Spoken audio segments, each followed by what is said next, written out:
Good morning and welcome to the National Newspaper Publishers Association's Let It Be Known.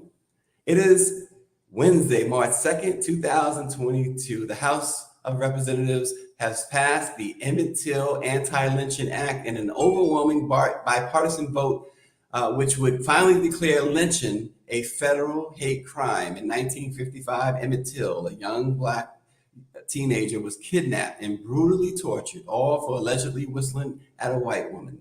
Yet more than 6 decades later, lynching is still not a federal hate crime. An omission the Emmett Till Anti-Lynching Act aims to correct. We discussed this morning with one of our favorite journalists, Sam Collins. But first, let's talk about what's happening the rest of this week with Let It Be Known.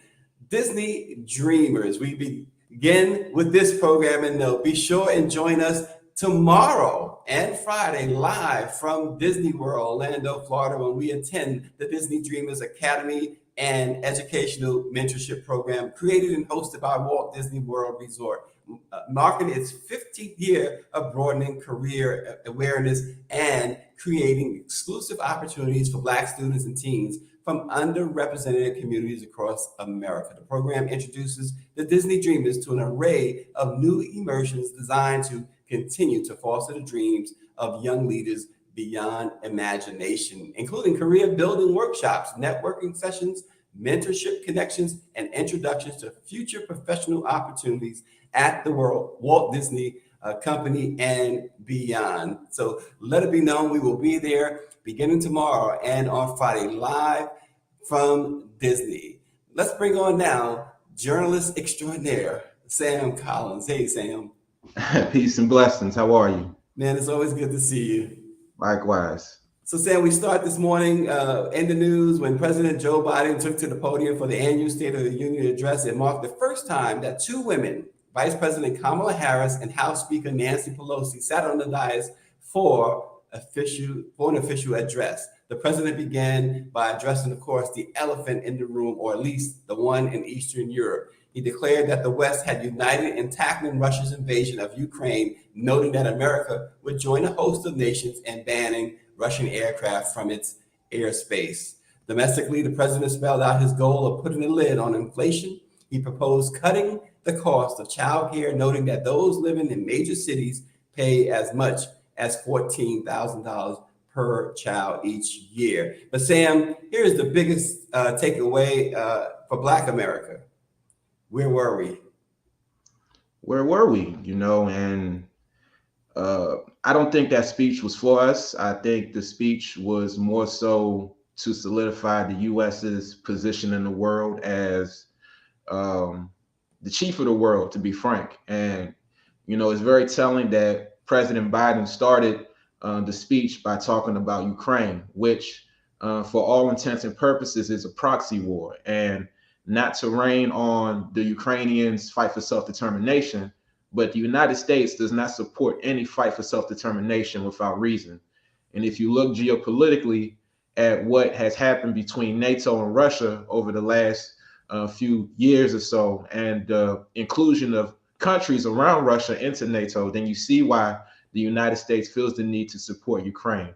And for Biden to just start the speech with that really speaks to his true priorities as a president, to maintain the United States geopolitical status in the world. Now, as far as Black people, there wasn't really much for Black people inside the speech. One part that really stuck out to me was President Biden's insistence on not defunding the police, and I think that we really need to look at that. We really need to take that into consideration, and we need to come to terms with the fact that President Joe Biden is not the liberal that we keep trying to make him out to be, and time again, we as Black people, we are the deciding force in who gets into office, and we throw our support behind these people, not really understanding or forgetting or ignoring that nothing really comes out in the end for us, or very few things at least. Yeah, it was a very interesting State of the Union. I'm seeing that Dr. Chavis, our President and CEO, Dr. Benjamin Chavis, is joining us now. Good morning, Dr. Chavis. Good morning. How are you? Good morning, Sam. Morning. Good to see you, Doc. And Dr. Chavis, also in the news this morning, a former Delaware police officer seen on surveillance footage appearing to slam a suspect's head against plexiglass has been indicted on multiple charges, including 2 felonies. Officials announced on Monday the state's Department of Justice Division of Civil Rights and Public Trust secured the indictment against former Wilmington police officer Samuel Waters, who's 27 years old, according to Attorney General Kathy Jennings. She said she has been reviewing this case for a couple of months, and she's charged this officer with some serious counts. This continues to go on. According to the 8-count indictment, one of the excessive force incidents came to the department's attention after the surveillance video went viral. According to the Attorney General, the footage allegedly shows Waters at a store on September 21, forcing a man's head to strike a plexiglass window several times during the arrest. We see the video there. Sam, Dr. Chavis, sometimes I hesitate with these words because it just seems to happen constantly. And no matter what we saw the officers in George Floyd case, they all of them convicted, federal crimes. We saw what happened with Arbery. One of the actors, one of the McMichael's, a former law enforcement officer. Doc, Sam, this continues to happen. And Sam made a point about defunding the police. What are we talking about here? Well, I think it's going to continue to happen. You can't say that we have systemic racism and then nothing is changed in the system. You're going to continue to have it. While we may win some battles, we have not won the war against systemic racism in the criminal justice system. I think one of the highlights from Biden's speech last night, which is important to Black Americans, is when he announced again from the podium of the State of the Union message that he intends to, well, he has already nominated, called for the confirmation of Sister Brown Jackson to be the first Black woman on the Supreme Court. The reason why we're getting some of these federal prosecutions is because we have a Black woman over the Civil Rights Division of the United States Justice Department. Until we start dismantling American apartheid, which is evidenced not only in mass incarceration or police brutality, all these cases will continue. And I think we have to see all these cases as related, not as isolated incidents. And I think that Black America has to brace itself and not get shocked every time this happens. Are we making some progress? Yes, but we're not making enough progress, and we're not making enough progress at the rate we should be making it, given the fact. Now, this is 2022. If Blacks stay home and don't vote, things are going to get worse. They're not going to get better. That's why every morning I come on, I link. After we observe these things, what are we supposed to do? It's not just good enough to be an observant to the attacks on our people. We have to be activated. We have to try to do what we can to protect ourselves, to educate ourselves, to make sure that we endow with a consciousness that's global. And I think that we have to be see our connection as people of color, not only in America, but all over the world, and what it is we should be doing together to improve our quality of life, to improve our education, to improve our, rather than generations inherent in poverty, where can we start getting ourselves out of poverty, waiting for somebody else to get us out of poverty? I think that's something that we have to work on in terms of our own self-determination. Yeah, and I think Sam is right. Just one other point about self-determination. Sam is right that the United States is selective about who it helps for self-determination. When it came time for African liberation, the United States under Ronald Reagan was on the wrong side of history. They were not supporting the liberation. It was, in fact, the Soviet Union and China that supported the liberation of African people. And why? Yes, they had their motives. I mean, and certainly when Cuba sent the troops to Southern Africa, that eventually led to the freedom of Nelson Mandela. Well, what was the motive? What was the solidarity? What was the affirmation? And so we have to learn from history. not necessarily allow history to repeat itself. Yeah, and Sam, one of our regular viewers, friend David Youngblood, writes that systemic racism will survive as long as the majority refuses to end their civil war. And I think you have alluded to it as a civil war as well. It's definitely a civil war, and right now I call it a perpetual act of terrorism because we're on the losing end. Because we as people of African descent, we continue to balkanize ourselves. And I would say that the biggest war among people of African descent these days is the class war, because we look at the minority among us who have achieved millionaire and billionaire status, and we look at that as a sign of power, when in fact, a lot of our millionaires and billionaires don't really have a voice from what I can see. You know, they have the money, they have the status, they have the presence, but that goes, you know, with sacrificing their voices and sacrificing their ability to speak candidly on things that affect us. In regards to the police, one thing we have to understand when observing them and looking at these events is that the police was not designed to protect people. They were designed to protect property. And I'm going to cite Marcus Garvey's course on African philosophy. In that book, Marcus Garvey really spoke about, he acknowledged that fact that police were there to protect property. And he said that oftentimes in the United States, at least, people who owned property, people who had money were often the ones who the police prioritized. And, you know, I can't say that I necessarily agree with that, but at the very same time, what I will say is that African people, wherever we go, we are often looked at as less than because we are in a system, a caste system that prioritizes race and class. And class schisms are a manifestation of racial apartheid. So we have to look at it from that angle.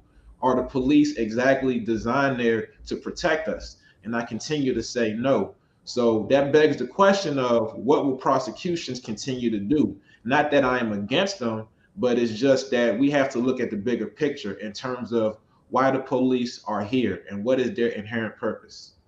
Yeah, and Bobby Henry, the publisher of the West Side Gazette in Fort Lauderdale, Florida, writes into that when we won't change, we have to be the change agents that make the changes, and that is to address that which is happening to us with the same amount of force. For every action, there is an opposite and equal reaction. And I think, Doc, you have been talking about reactions. For every action, there is a reaction. And you mentioned in the case of Obama's 8 years, the reaction to that was Trump. Well, it's also, we have proactive. It's just not, listen, I think that I wish life was simple, that you could wake up in the morning and say, well, I'm going to react to this. I'm not going to react to that. I'm going to be proactive about this. I'm not going to be proactive about that. Life is not that simple. Life is complex, and particularly for people of African descent. And if we try to get a simplistic solution to a complex problem, we're never going to solve the problem. Brother Malcolm was right. Either you're a part of the problem or you're part of the solution to the problem. And so I think that, and on behalf of the Black press, Stacey and Sam, what is our responsibility? Yes, it's to keep our people awakened. It's to keep our people educated. It's to keep our people mobilized.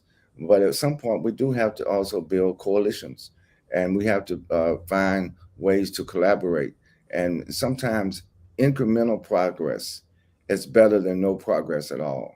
And I think sometimes, while we may have the right analysis, we can't have the paralysis of analysis, where we're constantly making analysis but not doing anything about the analysis. Yeah. Well, this morning we are talking also about the anti-lynching bill. The U.S. House of Representatives passed the Emmett Till Anti-Lynching Act in an overwhelming bipartisan vote, legislation that would finally declare a federal hate crime. We remember in 1955, Emmett Till, a young Black teenager, was kidnapped and brutally tortured, all for allegedly whistling at a white woman. And yet more than 6 decades later, lynching is still not a federal hate crime, an omission the Emmett Till Anti-Lynching Act aims to correct. Let's discuss that this morning, Sam and Dr. Chavis. Sam, the first thing we think about lynching, there's been quite a number of modern day lynches, hasn't there? Of course, I would stand to argue that every instance of police brutality and Vigilantism, so-called, that we have seen inflicted upon Black people is a form of lynching, because you are conspiring to inflict fear and to maintain dominance over another racial group. And lynching, for as long as it has been in existence as an institution, was designed to inflict fear and to cajole Black people into accepting subpar status. So that's exactly what is the case here, from Trayvon Martin to Sandra Bland, Eric Garner, any other case, whether it's overt or not so overt, it is still a form of lynching. Yeah, and Dr. Chavis, James Wright of the Washington Informer writes in, the NAACP has been trying to pass anti-lynching legislation since its founding in 1909, and we know that to be true. We know it's been more than a century that this legislation has been attempted to be passed, and now the House has passed it. What's taking so long, Dr. Chavis? Well, it's still not over yet. I mean, remember, whatever passes the House still has to go to the United States Senate. And the United States Senate has refused the George Floyd Policing and Justice Act. The Senate has refused to pass the John Lewis Voting Rights Act. The Senate has refused to pass the Build Back Better, with a lot of provisions in there that will help communities of color across the country. So while on the one hand, after all these decades, after more than a century, you're right, we finally have the House passing that anti-lynching legislation. I still don't think that, let me put it this way, it'll pass the Senate if the senators feel they're being voted out of office if they don't pass it. But if the senators feel they can skate this like they skated other issues that affect our community, then it's not going to happen. You would call last night during the State of the Union message, the president talked about guns, and there was very low applause, even from Democrats as well as Republicans. Why? Because the RIA, I mean the NRA, the National Rifle Association, has a hold on both sides of the house because of money. So what Sam talked about, classism, it affects African Americans, but it also affects white Americans. It affects all people, where the wealthy determines who gets what and when they get it, how much they get, and whether or not they can keep it. And so I think that, yes, we should note that it's taken a long time, and now pressure has to be put on the Senate. It was not mentioned in the State of the Union. I think there are a lot of issues that we have to focus on and continue to organize and to mobilize around. I am the reason why I continue to be optimistic when I talk to young Generation Z and millennials. Their consciousness is strong, and I think it's getting stronger. And I think if young people continue to get the right information at the right time, they will act. I have confidence that we're going to continue to have to struggle, but at the same time, we're going to make progress. And this is the 195th year of the Black press, talking about things that are over 100 years old. The Black press is 195 years old this month. And the question is, are we going to continue to plead our own cause? And I believe the answer is 100% and absolutely yes. Yeah, and Sam, that we are now just getting the bill through the House, what does that say about the state of America's political players and America as a whole? In answering that question, I would like to direct our attention to the composition of the vote and within the House. So while it was overwhelmingly bipartisan, there were 3 GOP members who voted against this bill. We had Congressmember Clyde out of Georgia, Massey out of Kentucky, and Roy out of Texas. And in supporting their apprehension about the bill, they cited state rights, and states' rights has always been the cover by which southern states in particular have always legitimized their terrorism against Black people keeping Black people away from the ballot box, and any other thing that they have used within their state borders to control Black people's destiny. So, along with state rights, they have also talked about the definition of lynching. They also said that, well, we have anti-lynching laws at the state level. Lynching is already a crime. This, by making it a conspiracy, you are infringing on people's right of free speech and things of that nature. And these arguments are asinine, but we have to look at that states' rights argument in particular, because it has always been a pain in our backside as Black people trying to legislate on a federal level. Yeah, and let's talk about this bill a minute, because what does this bill really accomplish when you read the fine print? Other than that, it would now be classified as a federal hate crime. The fine print on the bill says it's punishable by fines or, with a capital or an unspecified imprisoned term that could include a life sentence. So it goes from a fine to a life sentence. But is that too vague, Dr. Chavis? Well, it depends on who interprets the law. Why are the people in Georgia who murdered Brother Arbery have life sentences pending for a federal hate crime? Because it's the application. So I understand the language. They put that language there in order to get it passed. But the thing is, how is it enforced? And if we have to be involved in the enforcement of the laws, not just the enactment of the laws, in order to see, to me, I don't think equality, justice, freedom, these terms that we use, and we should continue to use those terms. But how do we activate freedom? How do we activate equal justice? How do we activate equality? How do we activate equity? We have to participate. And freedom is not given to anybody on a platter. Justice is not given to anybody on a platter.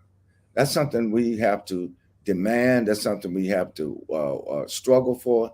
And once you get it, you have to hold on to it.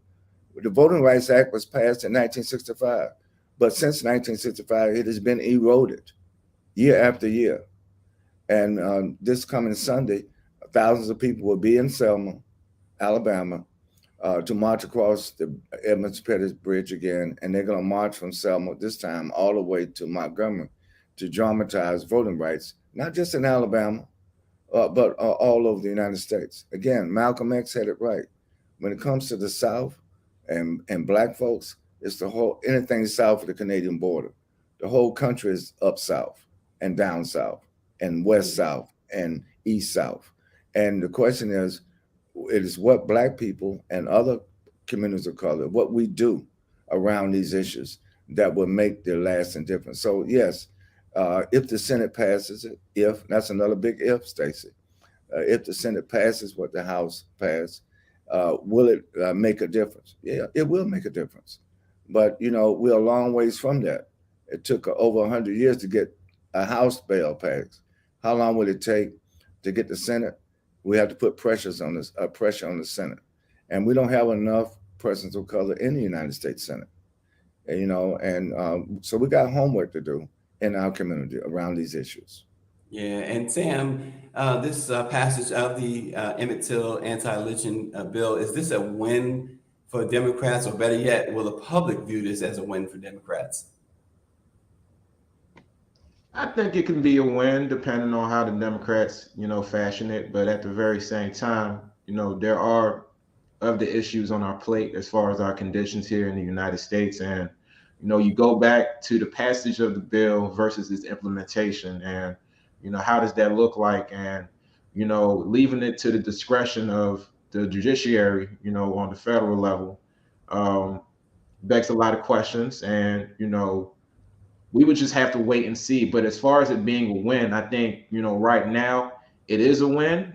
As far as a win in the eyes of Black Americans, people who are living day to day, who have more pressing, tangible issues, I'm not exactly sure that they will look at it as such. And, that often speaks to how oftentimes our present day conditions often get in the way of a much needed political education, and I think that's a bigger issue to discuss, on another program. But, speaking to Dr. Chavis's point about being active, oftentimes our present day conditions really impede our ability to be active. So, you know, the significance of this bill is very significant, but to who is the question? And not to say that, you know, lynching shouldn't be taken care of, but we have a segment of the Black American population that are dealing with very pressing issues that have not been addressed yet, even though